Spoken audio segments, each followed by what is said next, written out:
And we're going to open this up now to a wider discussion on really the most important issue at the heart of this forum. The past year has seen a disturbing rise in anti-Semitism around the world, including an unchecked surge of hate speech targeting Jews, particularly online. Joining us now, a very special panel of guests, among them several of the world's top officials tasked with fighting anti-Semitism at both the national and international levels.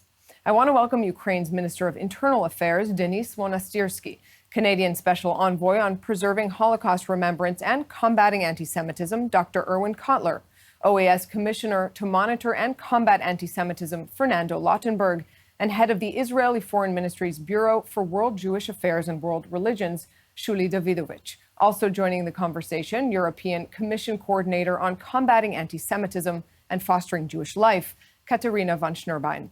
And to lead the discussion, let's now welcome back Robert Singer, Chairman of the Center for Jewish Impact and Senior Advisor to the Combat Anti-Semitism Movement. Robert, great to have you back here. I'll turn it back over to you. Dear friends and panel participants and our audience tuning from all over the world, today, just a few weeks after the commemoration of the 80th anniversary of the Babi Yar massacre, I would like to present to you a few disturbing statistics published by European Union and some other agencies on the state of anti-Semitism in Europe and the worst crime in human history, the Holocaust, occurred less than span of a human lifetime ago. More than 80% of young European Jews say today anti-Semitism is a problem in their country. And 44% of them have themselves experienced anti-Semitic harassment. Due to this situation, about 38% of European Jews say they are considering immigration. Let us remember the Jewish population of the European Union is already estimated to be no larger than 1.5 million people, a far cry from the pre-World War II population of 9.5 million. Ukraine has long been home to one of the world's largest significant Jewish communities, which has experienced both great triumphs and horrific tragedies. I am very pleased to represent the Center for Jewish Impact and Global Anti-Semitism Movement and host this important panel discussion today, featuring many key high-level allies from different continents who are deeply committed to the Jewish people and the worldwide fight against anti-Semitism. Before we begin the panel, we will first hear remarks from the Ukraine's Minister of Internal Affairs, of Denise Monasterski, who will share with us what steps the Ukrainian government is taking to fight anti-Semitism in the country. Minister Monasterski, welcome. Маю честь представити нашого першого спікера, міністра внутрішніх справ України, пана Дениса Монастирського. Він поділиться з нами своїм баченням щодо теми антисемітизму в Україні. Будь ласка, шановний пане міністр. Дякую вам за запрошення взяти участь у цьому важливому форумі. Маю велику приємність долучитись до відкриття цього міжнародного заходу, покликаного сприяти великій справі подальшого поглиблення українсько-єврейського порозуміння. Маю відзначити, що проведення вже третього за ліком Київського єврейського форуму свідчить про актуальність існування такого формату, який збирає до гурту владу, громадськість, представників експертного середовища, релігійних діячів, бізнес та багато інших з України та за кордону. Всіх, кому не байдужі питання українсько-єврейського діалогу. Адже це нагода поділитися своїми поглядами на сьогодення і розвиток юдейської спільноти, боротьби з антисемітизмом, збереження пам'яті про Голокост, вшанування жертв Бабиного Яру тощо. Як міністр внутрішніх справ України хотів би приділити увагу трьом аспектам, що лежать в полі зору МВС України. Перше і ключове – це антисемітизм. Хочу впевнено сказати, цьому явищу в Україні місця немає і не буде. Система МВС, до якої входить Національна поліція, Національна гвардія, Державна служба надзвичайних ситуацій, прикордонники та міграційна служба докладає максимум зусиль для недопущення будь-яких маніпуляцій, спроб розбрату суспільства на основі національних особливостей чи віросповідання, сіяння ворожнечі через суб'єктивне трактування історичного минулого чи пропаганди новітніх штучних гіпотез міжетнічної ненависті. Ми добре розуміємо, що подібні суспільні прояви печерного невігластва є все ще живучими і доволі небезпечними, здатними стати надзвичайно серйозною гібридною зброєю у проведенні ворожих спеціальних інформаційних операцій проти нашої держави. Як свідчить статистика, за 11 місяців цього року в Україні відкрито 10 кримінальних проваджень за фактом вчинення таких дій. Більшість таких правопорушень пов'язані зі звичайним хуліганством, але не є проявами ненависті. У більшості з цих проваджень фігурантам повідомлено про підозру.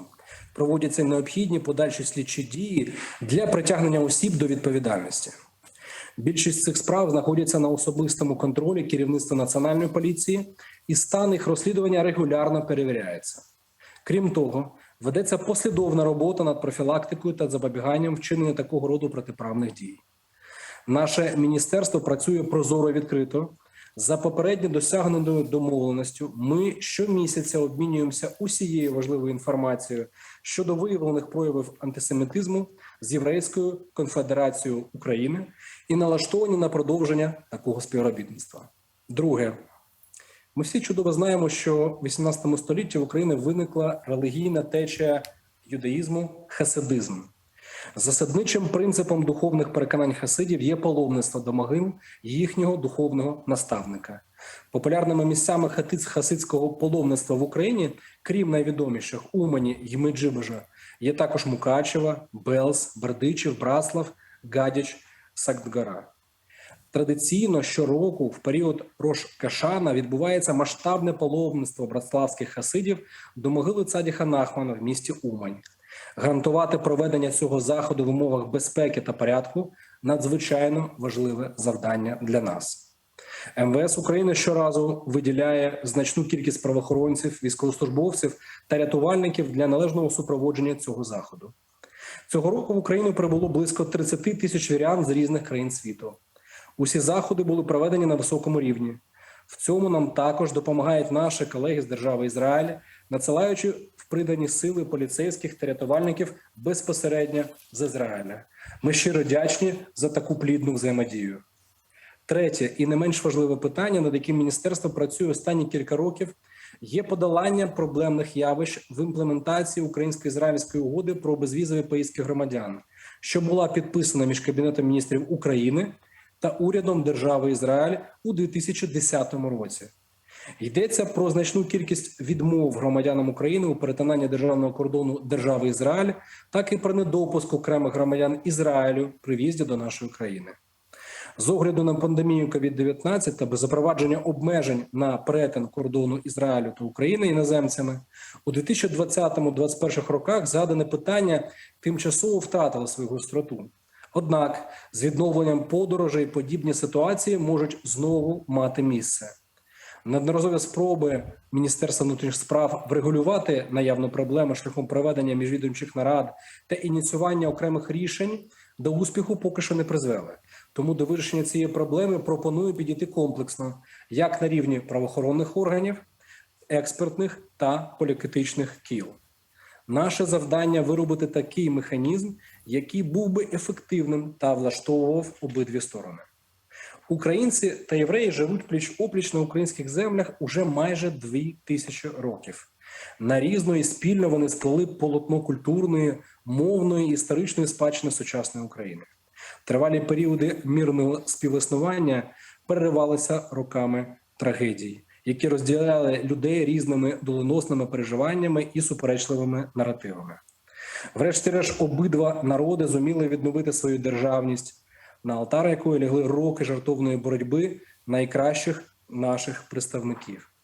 Сучасні дружні держави Україна та Ізраїль схожі своїм цивілізаційним вибором та продовженням боротьби за існування.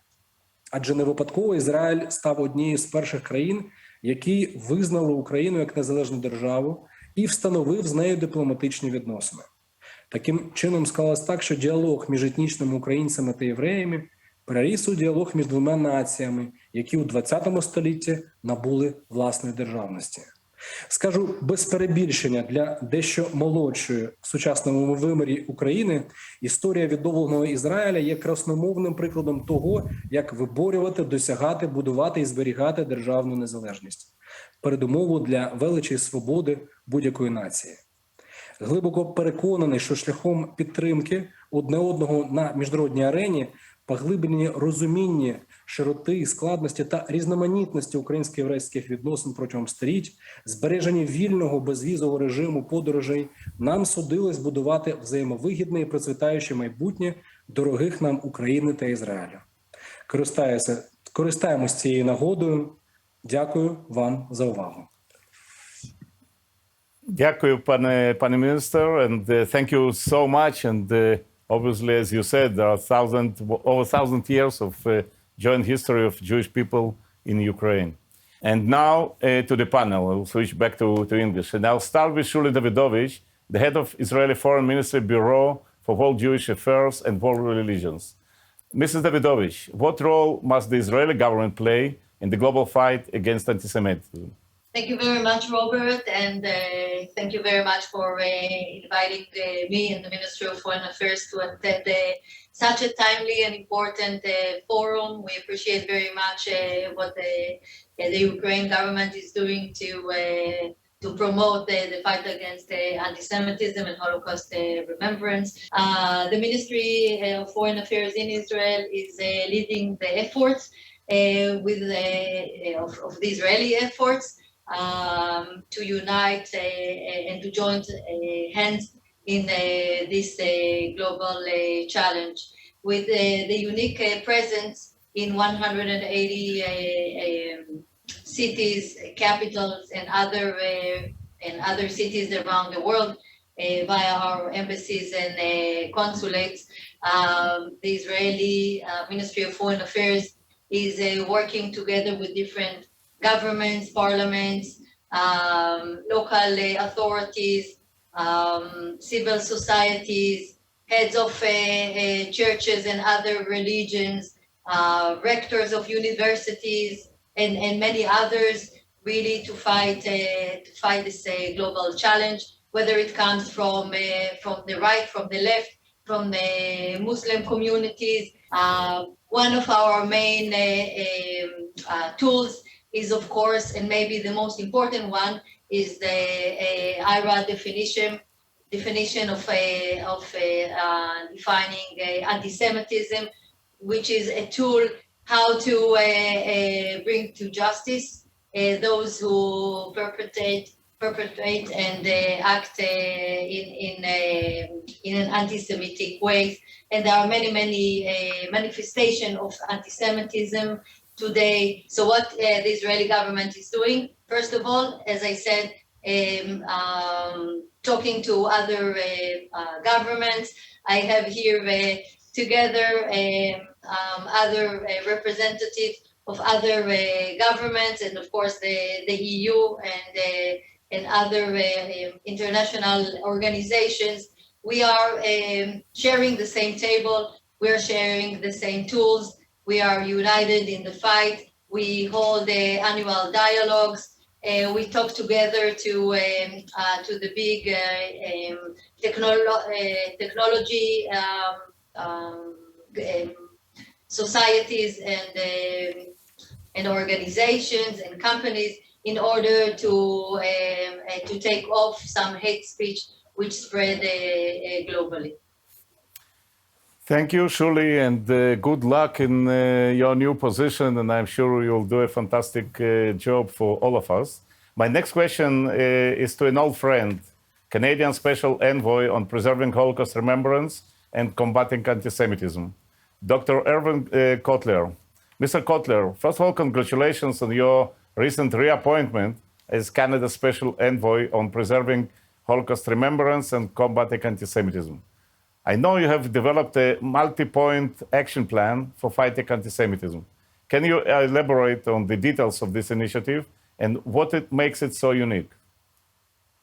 Thank you, Robert. It's good to see you and to participate in this Kiev Jewish Forum on the subject of anti-Semitism and hate speech, which is as timely as it is necessary. For anti-Semitism is not only the oldest and longest, most enduring and most virulent of hatreds. It is, as Ahmed Shahid pointed out in his landmark report on anti-Semitism to the United Nations, it is toxic to democracies. It is an assault on our common humanities, and it is, in effect, the canary in the mineshaft of global evil today. And we have been witnessing in Canada an alarming rise in hate speech, both online and offline.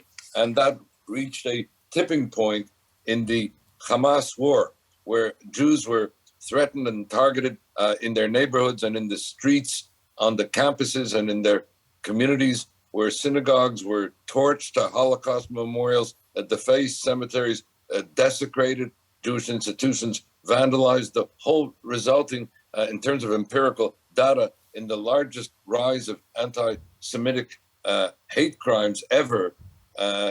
By May 2021, we had reached the level of hate crimes for all of 2020, which had been the highest level ever. So accordingly, and this goes directly now to your question, the Canadian government convened the first ever national summit to combat anti-Semitism. Whereas Special Envoy, I shared a 10-point action plan to combat anti-Semitism, and this was followed by express country pledges that the Prime Minister of Canada, Justin Trudeau, made on behalf of Canada at the Malmo International Forum on Holocaust Remembrance and Combating Anti-Semitism. And let me now just identify in a series of one-liners what that action plan and country pledges include. Number one, the enhancing of the teaching of the Holocaust, but also the teaching about anti-Semitism across generational lines. Number two, combating the alarming rise in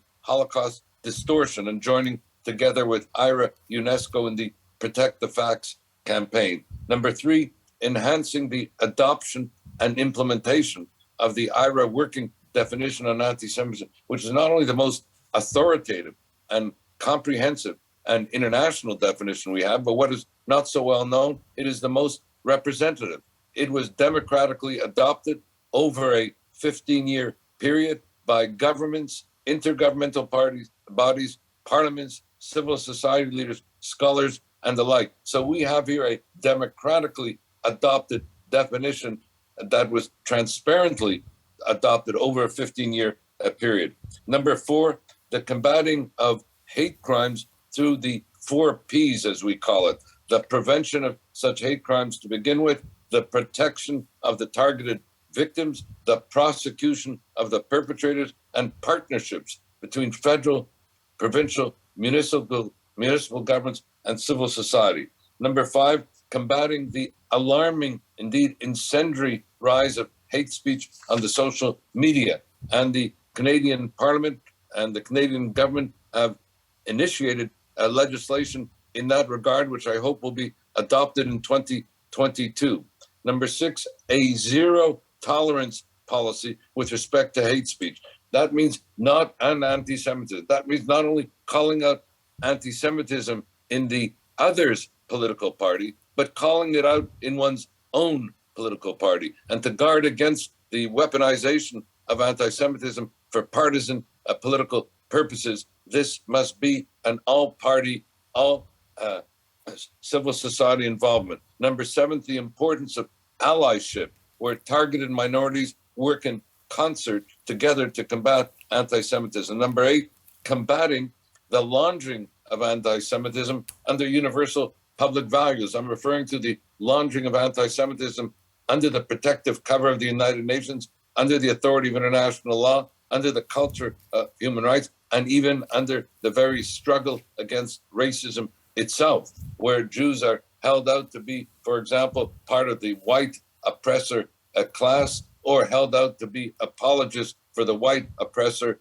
regime, Israel, in the Middle East. So these kinds of stereotypical anti-Semitic dynamics must be combated. And finally, the combating of hate speech, the combating of anti-Semitism cannot be the responsibility of the Jewish community alone, nor can it be the responsibility of one state alone. It must be the collective responsibility of governments, of parliaments, of civil society, and the like. In a word, this is a global threat, as I said, an assault on our common humanity, a threat and toxic to all democracies, and it requires a global response and a global action plan. And we look forward to being part of this under your leadership, Robert, and the actions of those joining us on this panel. Thank you.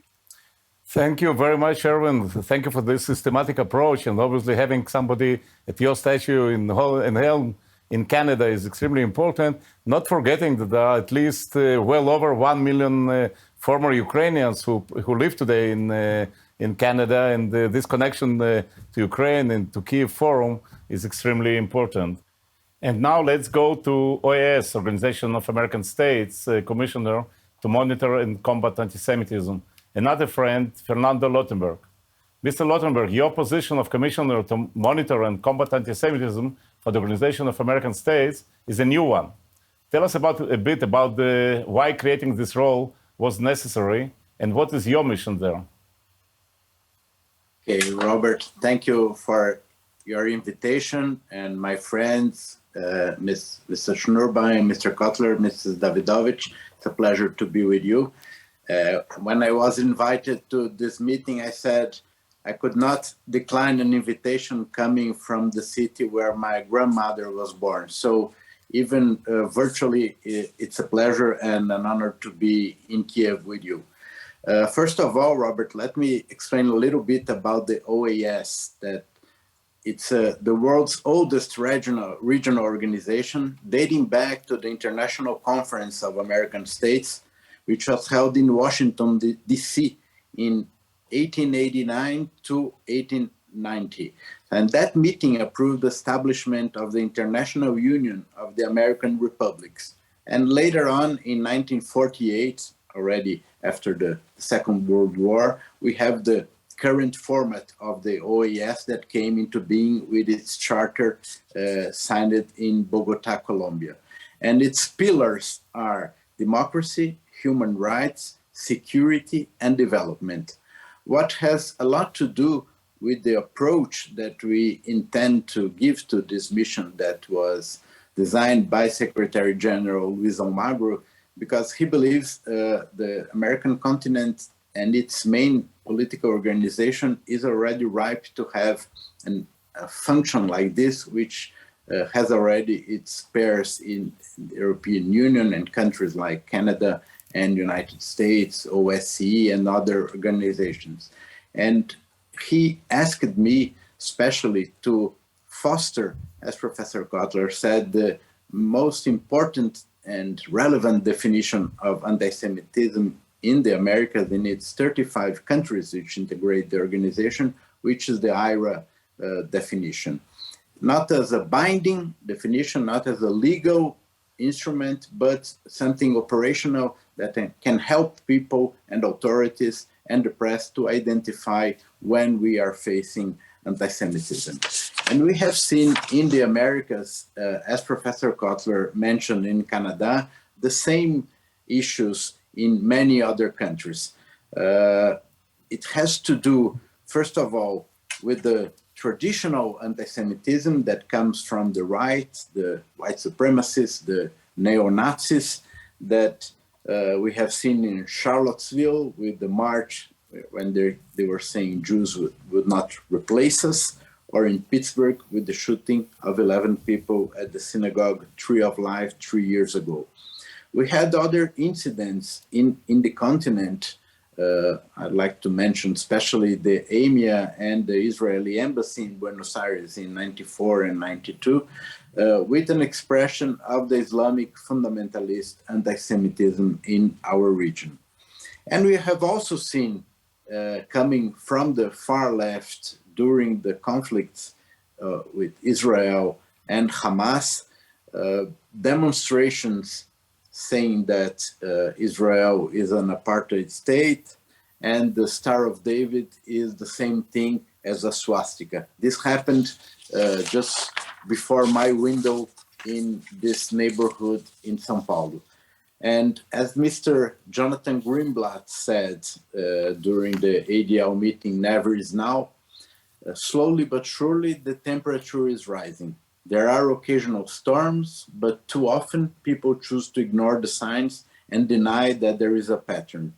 But by all measures, the metaphorical temperature is climbing, the conditions worsening, and this situation threatens to upend life as we know it.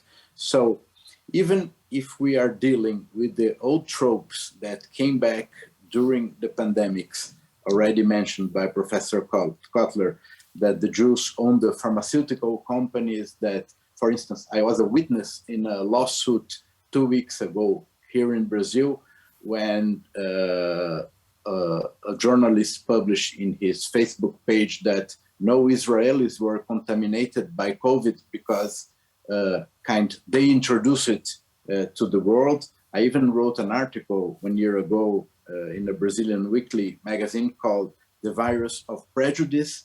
And we have seen recently in a few countries, more in Europe than in the Americas, anti-vaxxers wearing yellow stars in a preposterous comparison to Holocaust victims.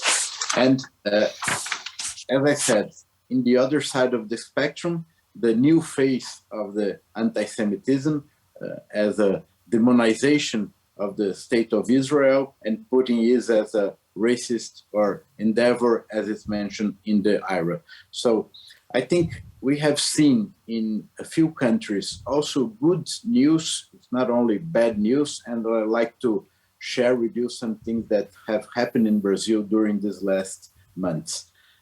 We produced a guide to identify hate speech with the help of a law school here in São Paulo, which aims to help police officers, prosecutors, and judges to characterize and sanction anti-Semitism.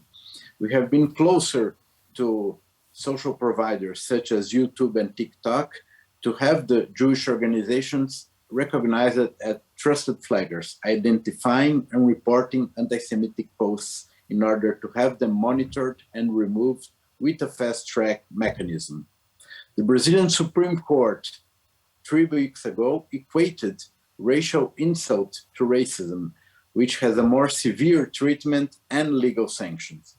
Brazil was accepted as an observer member of the IHRA, and a bill also, as it happens in Canada, is being debated at the Brazilian House of Representatives. We hope that is approved also even this year or the beginning of next year to regulate social media and fake news.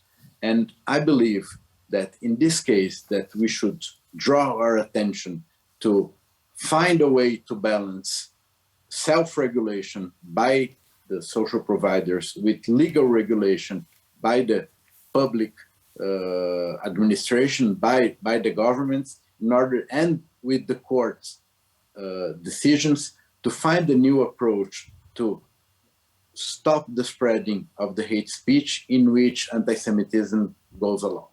Thank you very much.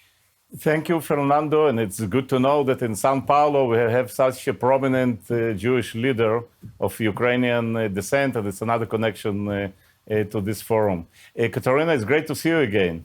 My first question for you is how to coordinate the pan-European fight against anti-Semitism at the EU level when each country has different domestic policies on this issue.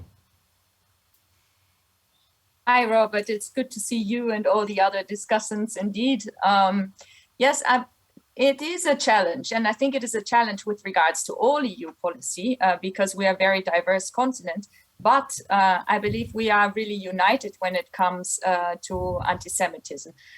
We understand very well on European level that we can do a lot, but unless it trickles down and it is embraced and echoed by the member states of the EU, by cities, by civil society, actually, we will not achieve the goal, which is at the heart of this strategy, for Jews to see a future for themselves and for their children here in Europe. So for us, it is key to work together closely with the member states and the national authorities to work with the Jewish communities in order to make sure that we work also in their interest and with regards to their necessities and their ideas, and to make sure that the activities that we have and the initiatives that are part of this strategy actually serve the purpose. There are over 70 initiatives, and we pledged as European Union at Malmö and President von der Leyen herself, 70 different initiatives, some of them on European level and others on national level. And I think it's this interplay that actually helps us, each in our own competences, to move forward. For example, when it comes to hate speech online, the EU has a clear competence. There is a legal framework which, for example, criminalizes Holocaust denial and trivialization. We have now started infringement procedures with regards to those member states who have not yet implemented this piece of legislation correctly. But then it is, of course, once it is implemented on national level, for the member states to ensure that there is also proper prosecution of haters online and offline, to also against those who spread Holocaust denial or trivialization, and that these are being brought to justice. So it's really the connection between the two, and even further down levels to the local and the city level, that can make us successful. I believe it's also important to use the existing structures when it comes to uniting the European countries on European level. For example, there have been 2 council conclusions in 2018 and 2020 that are very clear with regards to pushing back on anti-Semitism, where member states already pledged to have national strategies on anti-Semitism. And I believe with this European strategy, there is a good example also in terms of structures and the different areas that need to be covered. Security is a responsibility above all for member states, and the security of Jewish communities must be in the interest of the state, just as any other for any other citizen. And so we on European level can support it, for example, with different projects, also intercommunal projects, but it is for the member states to ensure that Jewish premises and Jewish communities are secure, and that the funding for these measures does not rest with the community. The European Commission based this strategy very strongly on the IRA definition, which has been mentioned before, and we encourage member states to also adopt it. And in order to support its use, we have, together with the IRA, issued this year a handbook on the practical use of the IRA definition. So, it's really this interplay, I think, that helps us to advance on the various levels. Thank you, Katerina. And as you said, the key is to work together both on European level and on a global level. And the vast experience of people sitting on this panel and presenting on this panel is absolutely amazing. And the way that you succeed to work on a global level and exchange the best practices is obviously the right thing in the right direction. I would like to go back to the Israeli Foreign Minister, to Mrs. Davidovich. What are the most troubling contemporary anti-Semitic trends worldwide from Israel's perspective? So you rightly said, Robert, that there are a number of troubling trends. We can't speak on one only. There is, of course, the trend of anti-Semitism that comes from the far right. We hear different politicians speaking in different ways. We see anti-Semitic activities that come from the right. Just now, as you rightly described in the beginning of our panel, that there were a number of anti-Semitic attacks. Now in the days of Hanukkah in East Europe, in the US and in other places. Another very troubling trend is anti-Semitism that comes from the right, from the far or extreme left, where we see normalization of hate speech, where even politicians use language that normalize anti-Israeli activities or anti-Israeli sentiments that really is an anti-Semitic or anti-Jewish manifestation. Of course, there is also anti-Semitism that comes from the Muslim world. We hear imams. Of course, we know activities such of the Qatar government that brings money to campuses and other places. We see a worrying trend of Holocaust distortion and disrespect, and we see a very sharp rise in hate speech in the different social media outlets, as Irving said, and also Fernando. One of the importance of the ARA definition is the fact that we cannot tolerate any hate speech, and we cannot tolerate any anti-Israeli activity or anti-Semitism that actually is a different manifestation of Jew hatred. And when we hear different politicians talking about Israel as an apartheid state, that after that is translated to attacks against Jews around the world, this is something that is extremely worrying, and we need to work together against it. One other very worrying trend is, and maybe the most poisoning environment today, is in the campuses, where Jewish students on a daily basis are being attacked because they are Jews, because they have relatives in Israel, because they identify with the state of Israel. Of course, we saw it in May when there was the front and the violence in the south. And not only Jewish students told us, we cannot identify with Israel, we cannot write things in social media in favor of Israel, because not only our peers in the academia will attack us, but also our professors in the universities, and they might hurt our scores and grades, and they are afraid of talking Hebrew and wearing Magen David, and telling that they are Jews on the campuses.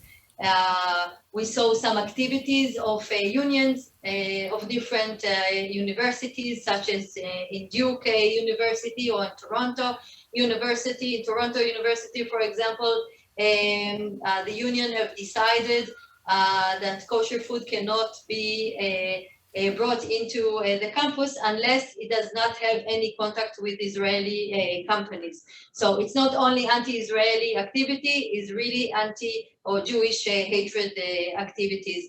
These are only some examples, and for that we really need a united effort here. If we want to take off any kind of anti-Semitic activities in the social media, it's not only those who read and see those kind of manifestation, but it's the Israeli government, it's the government of Canada, it's the governments of Latin American countries, this is the EU. We all need to have a joint conversation with the social media. Now, Katerina was talking about security of Jewish people. It's not only today security of Jewish institutions, schools, and synagogues, etc. We're talking about security of Jewish people in the social media, that people are, young men and women are attacked on the social media only because they are Jews and only because they are associate themselves with Israel. And this is something that all of us should not tolerate, and we should work together. So of course, there are also some positive activities and positive trends, but unfortunately, if FBI figures show that today one out of three Jews in America and elsewhere feels unsecure and was attacked in different ways of anti-Semitism. It means that the world is not safe today to be Jewish, and we need to work together on that. Thank you. Thank you, Shuli. And taking from here to Canada, Professor Kotler, with your decades-long experience in the field of fighting anti-Semitism, which new trends of manifestations of Jew hatred pose the greatest threats? Okay, I'll just share with you just some trends that I find most disconcerting. The first is what I would call the mainstreaming, the normalization, the legitimation of anti-Semitism in the political culture, the absence of outrage underpinned by indifference and inaction. The second has been the phenomenon of this toxicity in the campus culture, and Julie has mentioned that, but this is something that we find is metastasizing in the campus culture, and that underpins the overall normalization in the culture as a whole. The third thing is the globalization phenomenon. In other words, the anti-Semitism that we are witnessing today is not only globalized, but what happens, for example, in London and Paris, not only reverberates in Montreal and Toronto, but is replicated in Montreal and Toronto. For example, when you had a convoy that went through the streets of London, England, saying, "F the Jews will rape your daughters," you had a similar convoy going through streets in Canada saying the same things. So you had not only the globalization phenomenon, but the orchestration of it in international terms.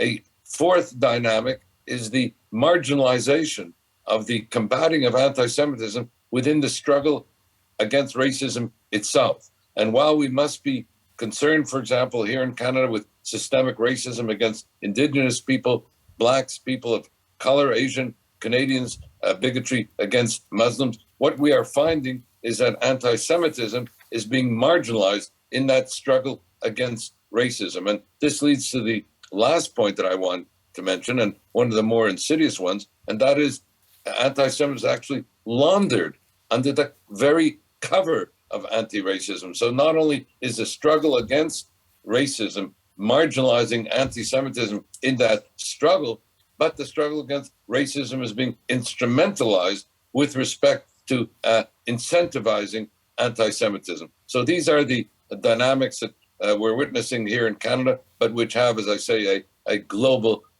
connection and follow. Thank you, Erwin. And Mr. Lothenberg, how common is Jewish hatred in the Americas? And how much influence do foreign elements such as Iran-backed Hezbollah have in spreading anti-Semitism ideology in your countries? Well, you know, Robert, that Latin America is a continent that was formed under the wings of the counter-reform. So we had the reform in Germany and other countries in Europe, and the counter-reform based on the persecution of the so-called heretic thoughts and people was very strong in the continent. Indeed, we had in some countries of Latin America tribunals of the Inquisition who tried the so-called Judaizers, judaizantes in Spanish. And in Brazil, although we did not have tribunals, we had visitations from the Inquisition, which lasted 3 centuries. So this leaves a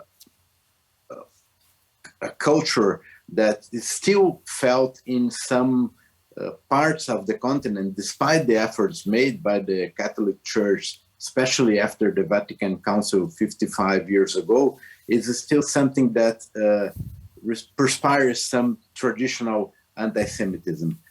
Regarding the Islamic fundamentalism that you mentioned, we have seen before, especially in Argentina, with the attacks against the Israeli embassy and against Temia in the 90s, its strength. And while we were at the front of the Jewish Federation of Brazil, and we have met many times, we pushed for an approval of a new anti-terrorism law that was very effective and thwarted some attempts of attack during the Olympics, which were conducted in Rio de Janeiro a few years ago.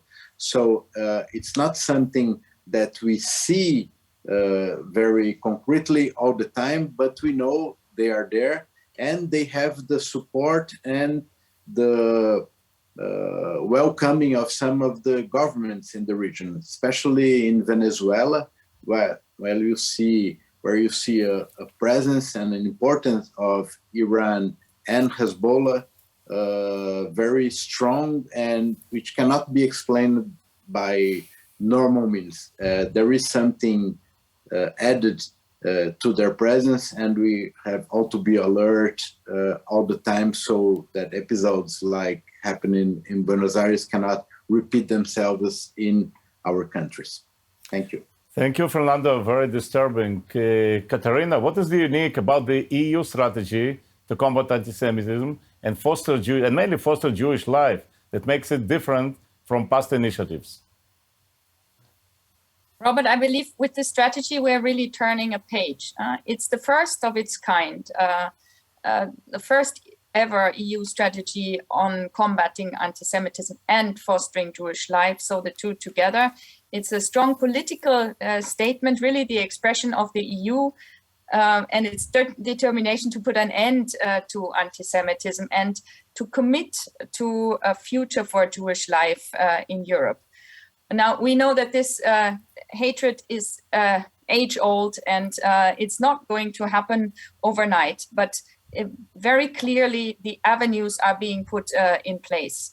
First of all, to address anti-Semitism in all its specificities. So to recognize all forms of anti-Semitism as equally pernicious, with regards also to Israel-related anti-Semitism, anti-Zionism, but also Holocaust denial and distortion, as was already mentioned. But also, I believe it's important to recognize this everyday anti-Semitism, the anti-Semitism that comes in casual remarks at the workplace that can be very disturbing for Jews. And then, of course, the more traditional right and left and Islamist extremist forms of anti-Semitism and how to address it always together with the member states. I would like to give you a concrete example. For example, as Shuli mentioned, anti-Semitism on campus is a real challenge. And one thing we have done now as part of this strategy is to equip the European Union of Jewish students with a large grant for them to support projects of their affiliates in the different universities across Europe to highlight Jewish life, to address anti-Semitism, and to be visible with their activities on campus. So the strategy in that sense is very concrete. We also are determined, as we see now, a change with regards to Holocaust remembrance in the course of this strategy, which is laid out for 10 years.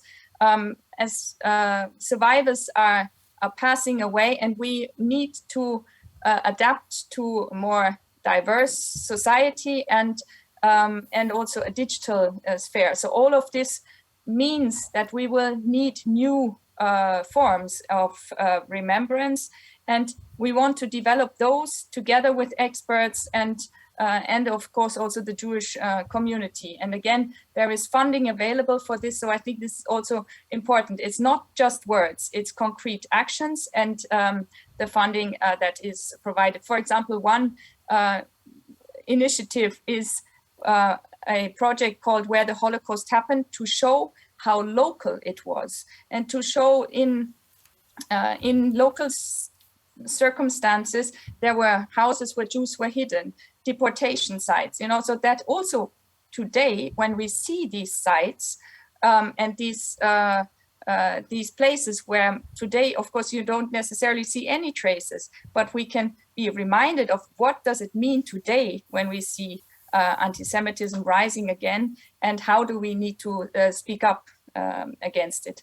Then, of course, on a more long-term and also a broader scale is the aspect of education. So curricula is one thing, but really it is also about the training of teachers and ensuring that member states will have programs at hand to train not only the history teacher or the religious teacher, but also, the sports teacher. Everyone needs to recognize anti-Semitism and needs to be equipped to address it when it occurs. And in order to substantiate this and support it, we want to create a European research hub not only on the Holocaust, because that basically exists with the European Holocaust Remembrance Infrastructure since 2010, but really with regards to addressing anti-Semitism and Jewish life today, and connect the different researchers and increase research on a European level to have an applied form and a possibility for education also to draw on resources there. I think, it's very important to work on this together with our partners. The strategy spells out clearly that Israel is a key partner for the EU, also in this fight, but more broadly, and that we cooperate with our international partners, those who are here and beyond, in different formats, and we really team up. I believe it's important to understand, I focused on the cooperation with the member states in my previous intervention, but it is also really important for the EU. We want to lead this fight against anti-Semitism globally in cooperation with our partners. The strategy ends with the sentence, "Europe can only prosper when its Jewish community prospers too." And I think this is really the key and the heart of what we want to see, a Jewish community that prospers in the EU. Thank you, Katerina. And we take from this session that we have to be focused, concrete, pragmatic, programmatic, and operational. And I would like to thank all our panel participants for being here today and providing a very unique behind-the-scenes look at the many actions being taken at the national and international levels to fight anti-Semitism. It is heartening to see the serious efforts you are spearheading, and we wish you only the greatest success. And we stand ready to assist you in any way we can. Nurit, I turn the program back to you now.